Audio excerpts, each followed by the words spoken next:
Kata-kata bisa mengubah hidup seseorang.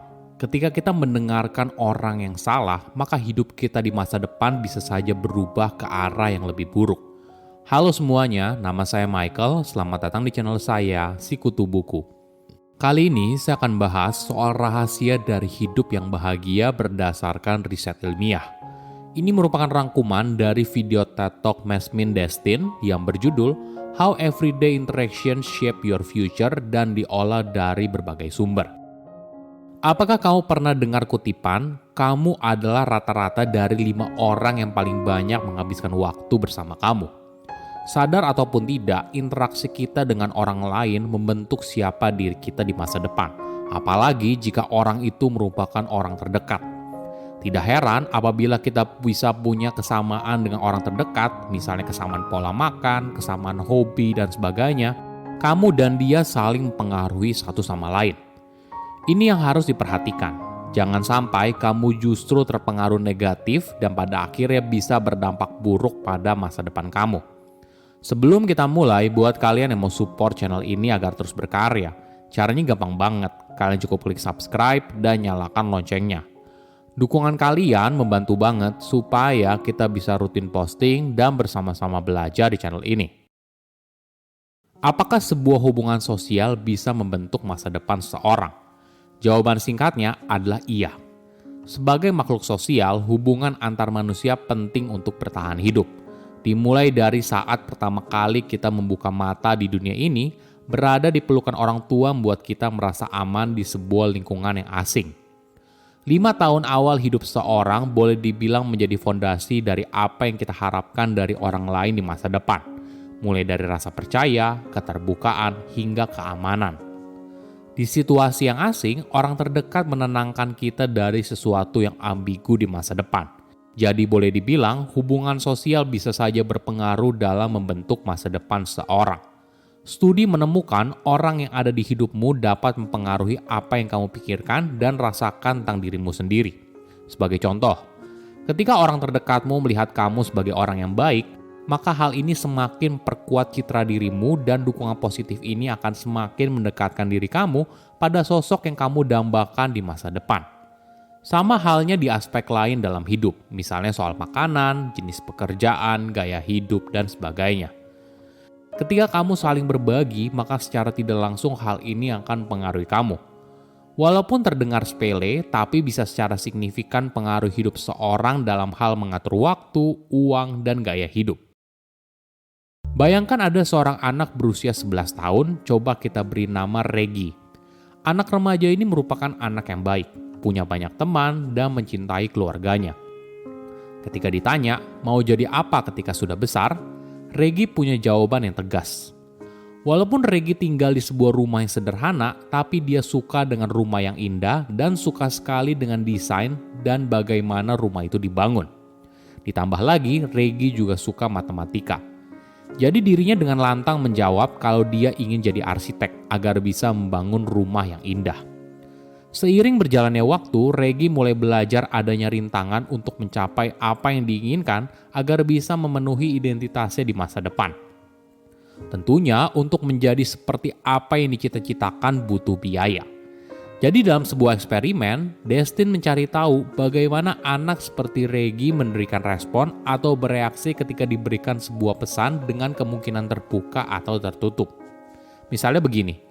Ketika Regi bercerita soal cita-citanya, lalu seseorang bilang, biaya untuk kuliah memang mahal, tapi ada cara di mana kamu bisa mendapatkan bantuan pendidikan. Sehingga kamu bisa kuliah dengan harga yang lebih murah atau bahkan gratis. Menariknya, bagi orang seperti Regi, ketika diberitahu kalau apa yang diimpikan itu mungkin, maka secara statistik dirinya akan 30% melihat dirinya di masa depan seperti apa yang diimpikan. Misalnya kuliah dan bekerja sebagai arsitek. Daripada hanya mendapatkan pesan kalau biaya kuliah itu mahal loh. Ditambah lagi, Regi berencana untuk menghabiskan waktu 2 kali lebih banyak untuk mengerjakan tugas keesokan harinya dan memiliki kemungkinan 7 kali untuk benar-benar menyerahkan tugas itu kepada gurunya. Inilah efek dari sebuah pesan yang positif. Orang yang berasal dari keluarga yang kurang berada ternyata punya kelebihannya sendiri. Misalnya begini, selain memenuhi tanggung jawab sebagai pelajar, orang itu juga harus bekerja untuk membantu ekonomi keluarga atau membantu menjaga adik-adiknya ketika orang tua sibuk bekerja. Jadi, keahlian yang dipelajari adalah soal manajemen waktu dan bagaimana di tengah segala aktivitas yang banyak, tapi tetap semuanya bisa dikerjakan dengan baik. Bayangkan seorang anak yang di posisi Regi. Tidak hanya butuh kalimat positif seperti kamu pasti bisa. Tidak, itu saja tidak cukup. Tapi pesan yang berkaitan dengan apa yang diinginkan dan juga arahan bagaimana mencapainya. Hal ini bisa membantu seorang untuk bangkit dan harapannya nasibnya juga ikut berubah. Namun perlu diingat, pesan yang membangun itu hanya satu bagian. Di sisi lain, orang itu perlu kerja keras, gigih, dan pantang menyerah. Orang itu harus mampu menghadapi rintangan yang tidak pernah dialami oleh teman sebayanya yang berasal dari tingkat ekonomi yang lebih baik. Orang itu harus bisa bertahan dari segala macam prasangka dan diskriminasi karena masyarakat dari tingkat ekonomi yang lebih tinggi tidak ingin melihat dirinya sukses. Apakah kamu bisa menerima umpan balik? Secara prinsip, kita tentunya percaya kalau umpan balik apalagi yang konstruktif bisa membantu membentuk masa depan yang lebih baik. Kita menjadi versi terbaik dari diri kita sendiri. Namun perlu dipahami, tugas otak kita yang utama adalah untuk membuat kita bisa bertahan hidup. Nah, sayangnya otak kita sulit membedakan mana rasa sakit yang nyata dan imajiner. Tidak heran mungkin tubuh kita tidak merasa sakit, tapi hati yang merasa sakit. Umpan balik seringkali masuk dalam kategori yang bisa membahayakan diri. Secara alamiah, kita cenderung menghindarinya. Kita takut terlihat penuh cacat. Kita takut kalau orang lain sadar kita tidak sepintar itu. Kita takut dihakimi orang lain dan sebagainya. Tapi dalam sebuah proses umpan balik, kita sebagai penerima juga punya kuasa. Kita bisa menentukan apakah masukan itu kita terima atau kita abaikan. Sekaligus mau kita apain nih masukan tersebut. Nah, apakah ada cara yang lebih baik ketika mendapatkan sebuah masukan? Pertama, ala bisa karena biasa. Mungkin kamu perlu membiasakan dirimu untuk memberi dan menerima umpan balik. Sama halnya seperti semua hal di dunia.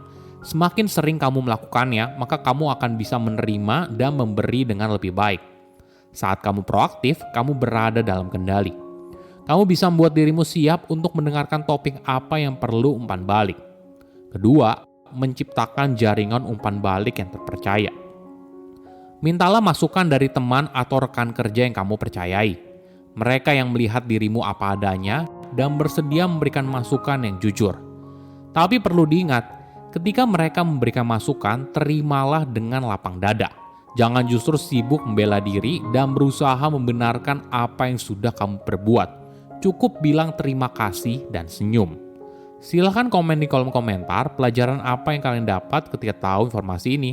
Selain itu, komen juga mau tahu informasi apa lagi yang saya review di video berikutnya. Saya undur diri, jangan lupa subscribe channel YouTube Sikutu Buku. Bye-bye.